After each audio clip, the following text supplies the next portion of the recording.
За hi guys, манай Вьетнам улсын бичлэгүүд бол үргэлжлэлсээр байгаа. За энэ удаагийн бичлэгээр бол Вьетнам улсын нислоход Ханой хотод хийж болох 5 үнэгүй зүйлийг бол онцлж авахар бол шийдлээ. За тэгээд эхний газар бол Westlake.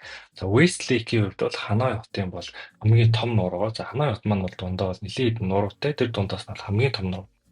За нуурын эргэн тойронд 17 км одоо орчим урттай юм хүн алхах болон гүүх зам бол байдаг. Та аяллахын үеэр бас орой гараад тухайн замуудаар нь алхах ч юм уу гүүх юм нэлээд тийм тайван тийм мэдрэмж бол авах боломжтой. За түүнээс гадна одоо энэ нуурын дээгүүр бол юм нэлийн урт юм гүүрийн юм шиг юм ч юм уу эсвэл дазан ч юм уу тийм байгууламжийг бол хийж өгсөн байдаг. За тухайн яг тэр газар бол маш гоё гэрэлтүүлэхтэй шөнө очиход бол үнэхээр гоё. За өдөр очих юм бол хэрвээ та явсаар байгаа төсвөлд нь очих юм бол бас нэгэн одоо сүм тийм хийд байдаг. За тухайн сүм хийд рүү нэвтэрч ороход бол бас үнэгүй байдаг. За хамгийн тохиромжтой цаг бол ер нь наарч аргаж явах үеэр очиход бол ер нь та хамгийн гоё зургийг бол буулгаж авах боломжтой. За түүнээс гадна бол нуурыг бол тойроод ер нь л кафе, за террастай ресторан бол маш их байдаг. Тухайн газруудад одоо кофе ууц сунгаа ч юм уу оройн зоогоо барих үеэр бол зураг даруулах нь бол ер нь хамгийн таатай гоё нөхцөл нь бол байдаг гэсэн. За хоёр дахь газрын хувьд бол Joseph's Cathedral буюу Жозефийн сүм гэдэг нэгэн бод сүм байдаг. За Вьетнам улс маань бол өөрөө Францын колони байсан. За 1886 онд бол Францын колони байх үедээ бол энэ тухайн сүмийг бол барьж бол байгуулсан байдаг. За архитектурын хувьд бол Парисын Нотр-Дамтай бол нэлээд тийм төстэй бол байдаг. За тэгээд хэрвээ та Аз улсад аялж байгаа ч гэсэн ер нь бол нэлээд тийм Европын явгар амьсгал, Европын барилга байшингийн архитектурыг бас сонирхох юм бол тухайн газар очиод ер нь зураг өргөө даруулах, тухайн газрыг үзэхэд бол нэлээд тохиромжтой гэсэн. За өдрийн цагаар бол нэлээд тийм тайван. Гэхдээ орой бол ер нь ингээд энэ тэнд хөгжин тоглосон залуучууд ер нь бол цуглардаг тийм ер нь нэлээд залуусын вайбтай тийм газар бол байгаад байгаа. За гурав дахь газар бол Hanoi Old Quarter.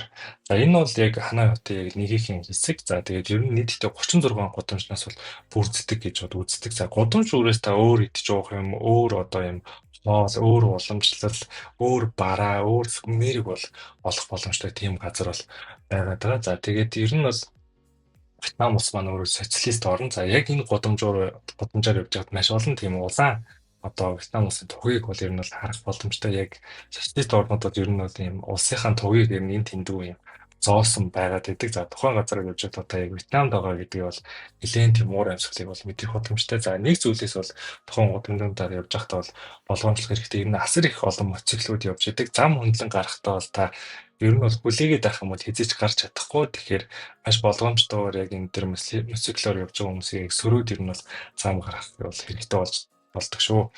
За дараагийн газар бол дөрөв дэх газар. За дөрөв дэх газар бол Хо Чи Минээс одоо Мавзолеум гэдэг ер нь бол Вьетнамын одоо хамгийн хүндэтгэлтэй газар гэж бол тухайн газрыг бол үздэг. За тэгээд одоо Вьетнам улсыг үндэслэгчийг бол одоо санал дурсах зорилгоор бол тухайн газрыг бол хийсэн бол байдаг. Нилийн тийм миний хувьд бол яг юм музей шиг бол санагдчихсан. Гэхдээ дотроо орохдоо бол ер нь бол баримтлах ёстой нэг хідэн тийм дүрмүүд бол байдаг. Та зураг авах бол хоригтой байдаг. За дээрээс нь шорт болон майк бол өмсөж болохгүй дотор орохдоо. За дотор орсныхаа дараа бас юм чанга тийм дуу чимээ бол гаргаж болохгүй гэж намайг бол анх очиж байхад бол танилцуулж бол ярьж өгч ирсэн. Тэгээд ер нь бол Вьетнам улсыг үндэслэгчийн одоо яг одоо тийм түүхэн одоо эд мөрийн баримтууд за түүнээс гадна ер нь бол музей гэдэг ер нь ойлгож бол болсон. За тэгээд ер нь бол үнэгүй байдаг байгаа.